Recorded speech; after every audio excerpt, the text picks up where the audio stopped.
So you want to start backpacking. Maybe you're new to backpacking and want to go on your first backpacking trip this year. Or you might be going down the YouTube rabbit hole trying to figure out where to go, what backpacking gear you'll need, how much food you'll want to carry. Maybe, just maybe, you need a little kick in the pants and want to get inspired enough to finally put that backpacking trip on the calendar this year. There are a ton of YouTube videos out there that are going to walk you through everything you need to know on how to start backpacking, and this is not that video. Today I want to talk about what I would do differently and what I wish I would have known as a beginner backpacker if I were getting started with backpacking today. Hey guys, my name is Kathleen, former PCT thru hiker, avid Pacific Northwest day hiker, solo long distance backpacker, and the hungry hiker here on YouTube. I've been backpacking for the last few years and have gone on quite a few really big trips, like through hiking the Pacific Crest Trail, section hiking all of Washington along the PCT, hiking the Grand Canyon rim to rim to rim trail multiple times, hiking the Wonderland Trail around the base of Mount Rainier,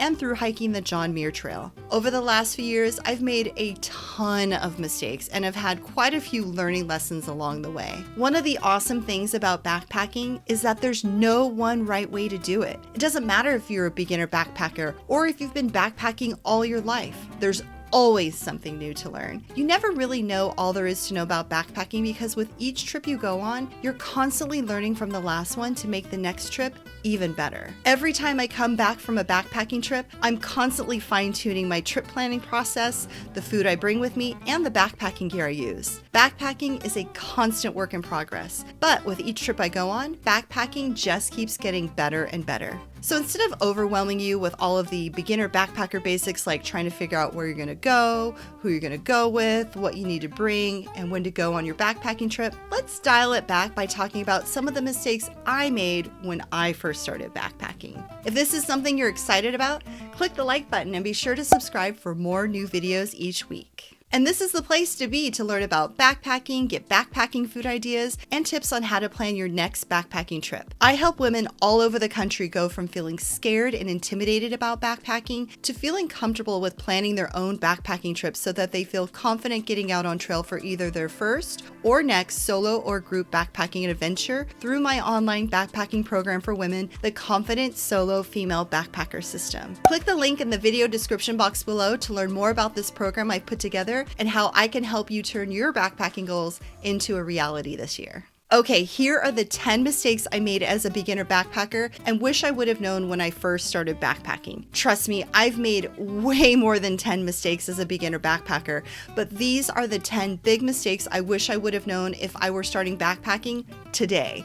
Starting with, don't let someone else plan the trip. As a beginner backpacker, it's easy to leave the trip planning to someone else. The problem is when you don't take part in planning your trip, you're really at the mercy of whoever is planning the trip for you. When you take an active role in the trip planning process, you have a better chance of getting to go on the backpacking trip you want to go on because you get to help decide where you go, how long the trip will be, when you start and finish, where you start from, how many miles you're going to hike each day, and where you get to camp each night. Helping with the trip planning process will also motivate you and remind you to check all the conditions before your trip, including trail and road conditions and the weather forecasts. That way you aren't surprised once you get on trail and start your trip. You'll be more likely to pack the right gear for the forecasted conditions, ultimately putting you in a better position to be mentally and physically ready to handle whatever comes your way instead of having it ruin your trip. The second mistake I've made as a beginner backpacker was always trying to overplan my trip. Don't overplan your backpacking trips. As I was planning my first thru hike on the Pacific Crest Trail back in 2018, I tried to plan as much of my hike as I could, mainly because I was scared and figured the more I planned my hike, the less chance there would be of something going wrong or happening unexpectedly. The problem was once I got out on trail, all of the hours, days, and months I spent planning my thru hike all went out the window. One of the first lessons I learned through hiking the PCT was to be flexible and to go with the flow. Have a plan, but be willing to adapt the plan as you go. If I had stuck to the original plan I put together before I got out on the PCT, I would have robbed myself of the whole thru hiking experience. Some of my most favorite memories of thru hiking the PCT were all unplanned. So yes, plan your trip. Absolutely. Trip planning is an essential part in making sure your backpacking trip is successful, but make sure to leave some room in your itinerary to be flexible so you can stop and have a lake day if you want to, check out the cool landmarks or sites you find along the way, or camp at a sweet tent site you discovered while you're out on trail. The third mistake I made as a beginner backpacker was wearing the wrong shoes and socks for my feet. Take the time to find the right footwear for you, whether it's a pair of trail runners or hiking boots. Try a variety of shoes and styles. Don't buy shoes that are too small because your feet will most likely swell. Consider getting a half size bigger than your foot size, especially if you plan on hiking long distances. When I thru hiked the PCT in 2018, my foot went up a whole shoe size from all of the swelling. Also, pay attention to the width of your foot. I used to day hike in a pair of trail runners that I absolutely loved, but once I started backpacking longer distances, I realized that the trail runners I loved so much were too narrow and that I needed a wider shoe with a bigger toe box for my feet to spread out and have plenty of room to swell. When choosing your first pair of hiking shoes, consider purchasing them from a real-life salesperson instead of buying them online. This way, the person selling you your shoes can measure your foot properly and give you the shoe recommendations based off of your proper shoe size and intended usage. Look for breathable material to help provide good ventilation to help reduce moisture. Also look for durability, support, and cost. Don't buy a pair of shoes based on what everyone else is wearing or talking about on the internet. Take the time to find the right shoe that fits your foot best and is comfortable and works for you. Don't wear your brand new shoes for the first time when going out on your first backpacking trip either. Break your shoes in or at least wear them a few times before taking them out on a big trip. And socks. Don't forget about socks. Socks are almost as important as the shoes you decide to wear. Don't make the same mistake I did when I first started backpacking and think that expensive socks are just unnecessary and a marketing gig. Trust me, it's worth the price to pay for a high quality pair of socks, and I recommend carrying multiple pairs of socks with you for each trip that you go on. A good pair of hiking socks will help cushion your feet, wick away sweat from your skin, and help prevent friction from building up in your shoe. Friction and excessive sweat will most likely result in blisters. When choosing a good hiking sock, consider the height of the sock, which helps protect your foot from rubbing against your shoe. The amount of cushioning for comfort and warmth. The fit. You want your socks to fit snug, but not overly snug. And look for a blend of fabrics like merino wool, polyester, nylon, silk, and spandex. Avoid cotton. Cotton is rotten because it's a heavy material that doesn't insulate once the skin gets wet. And it doesn't dry quickly, which means if your feet get wet, they will stay wet for a long time. Wearing cotton socks when hiking can oftentimes lead to blisters. Another mistake I made as a beginner backpacker was that I always packed my fears. I was always afraid of running out of food and water, and when it came to gear, I had a hard time deciding what I really needed and didn't need. So I did what most beginner backpackers do, and I packed my fears. I tried to carry as much food and water as I could possibly carry. And with the gear, if I couldn't decide on if I really needed it or not, I just stuff it in my pack anyways, just in case. While this might seem good in theory, it's not, because packing all of these extra things can be extremely heavy. During my first few backpacking trips, I often cried halfway up the trail because my pack was so heavy. With food, make sure you only bring enough food you'll need for the time you plan on being out on trail, plus 1 day's worth of extra food. You want to figure out how many calories you'll need to eat each day and only pack the food you love. Otherwise, you won't eat it. Keep in mind, you might not be as hungry as you think you might be. You might not even be hungry at all. Don't just throw snacks and meals in your food bag just because. Keep track of the food that you bring, note how much food you come back home with, and then after your trip, see what worked, what you would bring more of, what you'd bring less of, and then adjust your food and meal plan for your next trip. And when packing your food,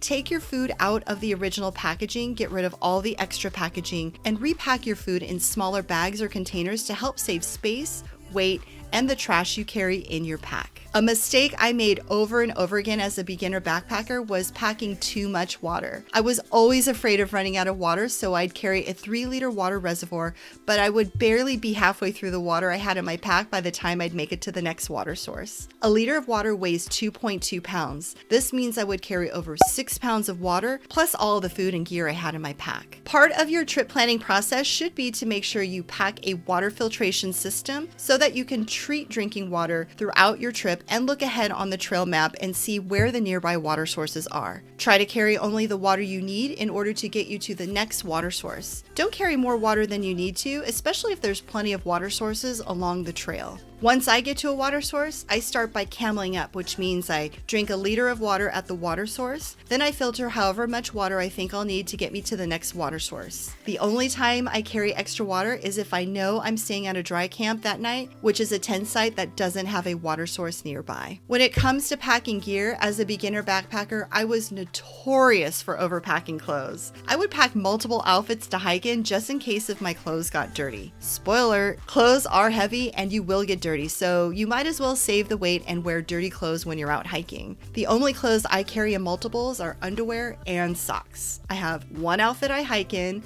an outfit I sleep in, and a couple of mid-layers like a fleece and a lightweight puffy jacket to insulate me if I get cold, and a lightweight rain jacket just in case it rains or I need to use it for extra bug protection. Take the time to figure out what gear you'll really need for your backpacking trip and only pack what you really need. Another mistake I made as a beginner backpacker was not knowing what the 10 essentials were and not having them with me for either my day hikes or overnight backpacking trips. Always pack the 10 essentials. This one is not only for the beginner backpackers, but for all hikers and backpackers, no matter what your experience level may be or what time of the year it is. When I first started hiking and backpacking, I had no idea what the 10 essentials were. The first day hike I ever went on, I had no idea how unprepared I was until I found myself in a dire situation on my way back to the trailhead. The only food I had packed, I had eaten during our lunch break. As for the water I brought, I only had one bottle of water, which I had finished before we even made it to our hiking destination. On the way back to the trailhead, a fellow hiker took pity on my friends and I and filtered water for us to drink using their water filter. Also on the way back to the trailhead, we ended up having to hike the last section in the dark because none of us had headlamps. The whole experience of running out of food, running out of water, and having to hike back in the dark was really scary. Before heading out for a day hike or overnight backpacking trip, always make sure you pack the 10 essentials. The 10 essentials include navigation, illumination, shelter, extra clothing, extra water, extra food, sun protection, fire, knife and gear repair, and a first aid kit. Check out my video, What are the 10 Essentials, by clicking up here or in the link in the video description box below for more information on what the 10 essentials are and to see examples of what each of the 10 essentials can be. It's not enough to make sure you pack each of the 10 essentials, but it's also equally as important to know how to use each of these items. Otherwise, they're just dead weight in your pack. For example, if you bring a printed map and compass, know how to read your map and use your compass properly. If you're packing a pre-assembled bulky first aid kit like I used to do when I first started backpacking, take the time to go through the first aid kit before your trip so you know what items are in the kit and know how to use each item in the event of an emergency. Otherwise, you're just carrying a bunch of extra stuff you don't know how to use and it's dead weight in your pack. Check out my video, How to Create a Backpacking First Aid Kit, by clicking up here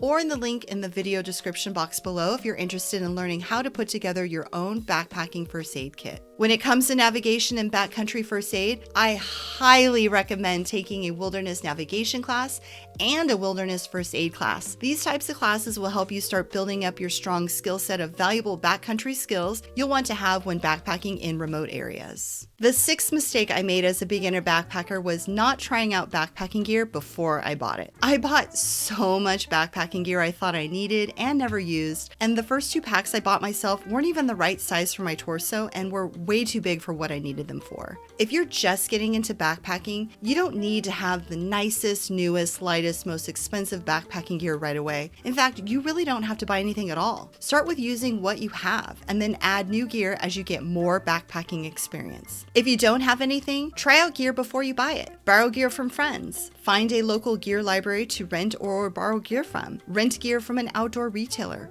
Really make sure you're going to love this backpacking thing before committing to spending a bunch of money on expensive, fancy backpacking gear. Before buying anything, do your research. Figure out what you already have and then determine what you really need. The right backpacking gear for you will depend on the types of trips you'll be going on, your trip objective, where you'll be going, what time of the year you'll be backpacking, the type of terrain and climate you'll be hiking in, how often you'll be backpacking, and how long you plan on being out on trail for any given trip. Check out other backpackers' gear lists for trips that they go on to see what backpacking gear they use. Read blog posts, watch YouTube videos, join backpacking specific Facebook groups, read guidebooks and backpacking books. Most importantly, before buying a bunch of backpacking gear you might not need or use, go on a few short, low-risk overnight backpacking trips to test out the gear that you have. See what works and figure out what you really need for your next trip. Need help trying to decide what backpacking gear you need to bring with you for your next overnight backpacking trip? I've created a free backpacking gear packing list that you can download and use when planning your next trip. To download this free packing list,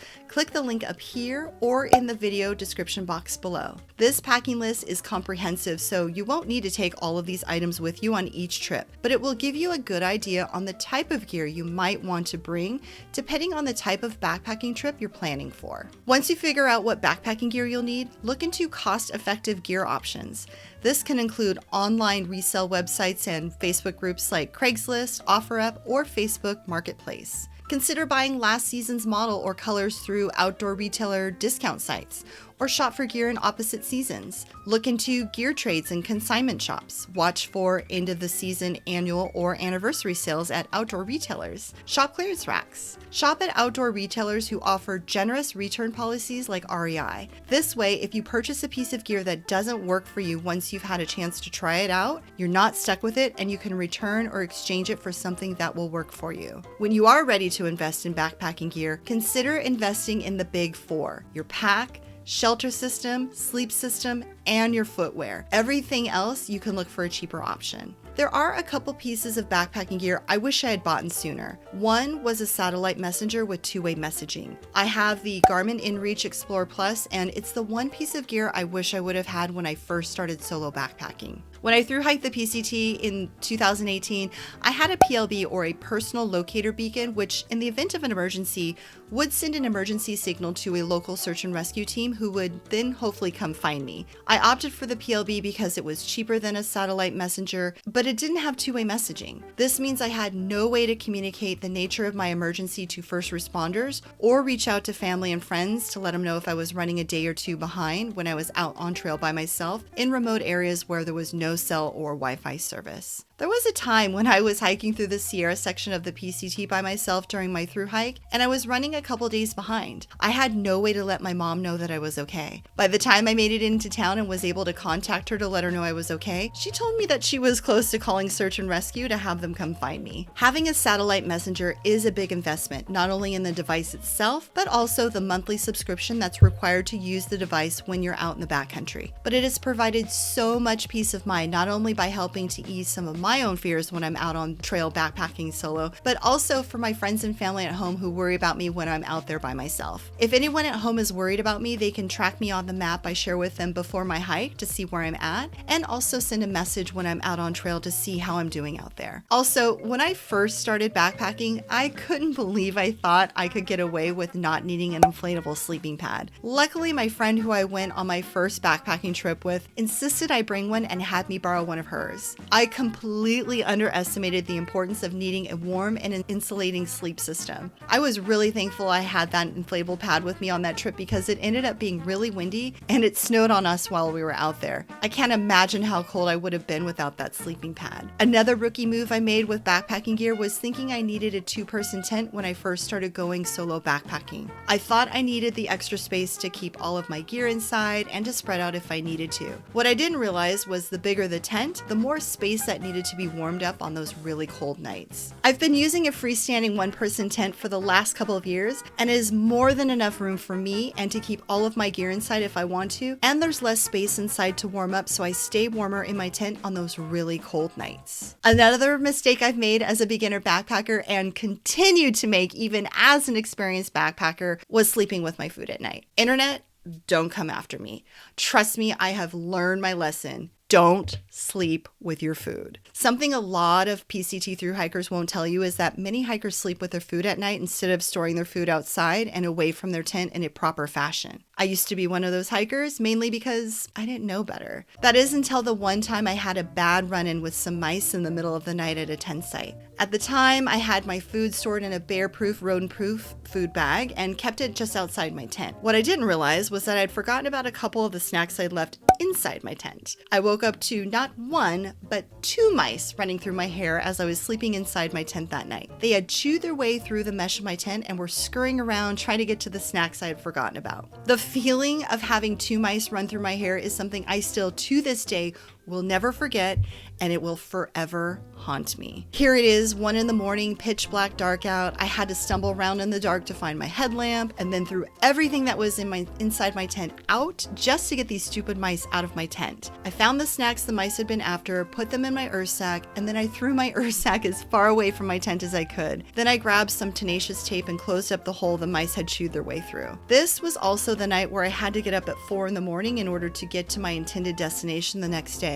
I ended up not being able to get back to sleep that night. Since that incident, I now make sure all of my food and scented items are always either stored away in my earth sack or in a hard-sided bear canister, whatever I'm using to store my food in for that trip. Then place my food bag or canister at least 100 feet or more away from where I'm sleeping, and then keep my food there overnight. All it takes is one horrible incident for you to realize why proper food storage out on trail and at camp is so incredibly important. If I ever do forget, I can always look at my tenacious tape on my tent and I'm quickly reminded why. Never again. Learn from my mistake. Never sleep with food in your tent. Ever. Something else I wish I would have known as a beginner backpacker is that I didn't need to wait for someone else to go backpacking with me. Had I realized that solo backpacking was an option, I might not have wasted so much time waiting for someone to go with me and had started going backpacking on my own a whole lot sooner. The idea of going backpacking solo never really occurred to me until I decided to go through hike the PCT back in 2018. I knew that none of my friends or family wanted to or were willing to go with me, so if this is something I wanted to do, I'd have to do it on my own. Cue the nerves. Not only did I have to deal with my own fears of being out there solo, but I also had to deal with the fears of all of my family and friends of me going out there by myself for 5 months. Spoiler alert, I made it.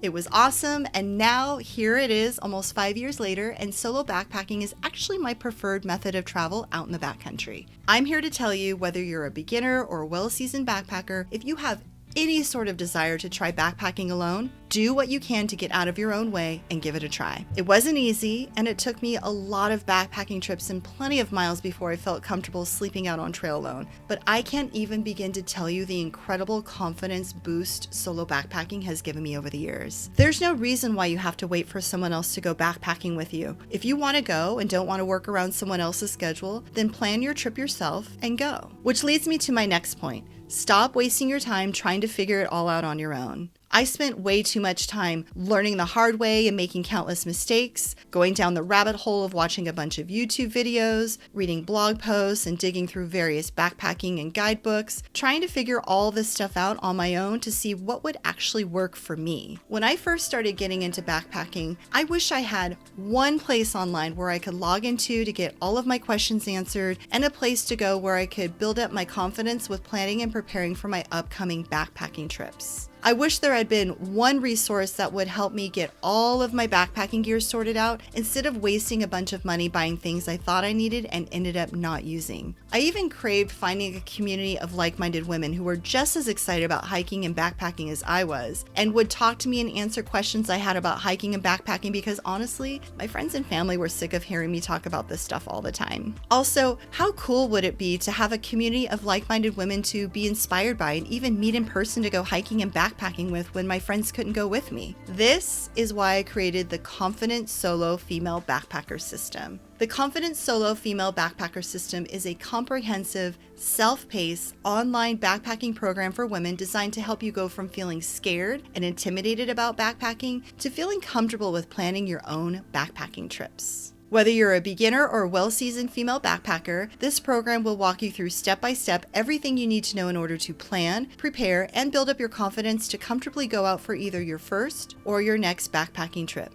I've taken everything I wish I'd known when I first started backpacking, along with my own experiences of hiking and backpacking out on trail for hundreds and thousands of miles, and created the backpacking program I wish I had when I first started backpacking. In addition to the actual program, students have access to live weekly group coaching calls and a private online community made up of other like-minded female hikers and backpackers to help support, inspire, create accountability as they go through the program together, and meet friends to plan future trips with. Students of the Confident Solo Female Backpacker System also have the opportunity to join me for various group day hikes and overnight backpacking trips throughout the year. Ready to turn your backpacking goals into reality this year? If this is something you're interested in and you're serious about crushing your backpacking goals this year, click the link in the video description box below and schedule a one-on-one Zoom call with me where we'll talk about your backpacking goals. If you're a good fit for the program, you'll have the opportunity to enroll in the Confident Solo Female Backpacker System during our call. And finally, the last thing I want to mention here is that if I could, I would go back and tell my beginner backpacker self to don't be afraid to ask questions. Seriously, there's no such thing as a stupid question, especially when it comes to hiking and backpacking. If you're a beginner backpacker who's just getting started and has questions about backpacking,